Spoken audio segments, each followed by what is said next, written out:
There are literally only three things that you need to do if you're revising any subject at all. And this is what they are. Revision is so often overcomplicated. You need to do this, you have to do that. If you don't do this, you'll fail. At its core, revision is actually really simple. Step 1. Understand that revision is revision. It's not vision for the first time. So here we're talking about ingraining concepts that we have already learned into our long-term memories. And the most effective way to do this is using active recall. So actively retrieving information from your own mind makes it stick so much better. You retain that information more effectively and for longer. Examples of active recall revision strategies include blurting / brain dumping, flashcards, anything that forces you to come up with the answer before reading it for yourself. Secondly, another element of your revision needs to be exam technique. There is no way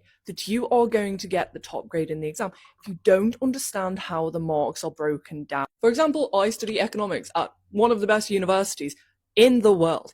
If I were to go back and do GCSE economics with no knowledge of how the marks are broken down in that exam or how to structure my responses, I would still be quite unlikely to get a grade 9. You need to go over past exam questions. You need to understand how to formulate your response and critically how to do it under time conditions. And as much as you hate to hear this, you just need to do that. You need to write practice essays, you need to do practice papers under time conditions, read examiners' reports and go over your previous papers, end of topic tests and mock exams to see where you went wrong previously. And finally, I'm not going to sugarcoat this for you.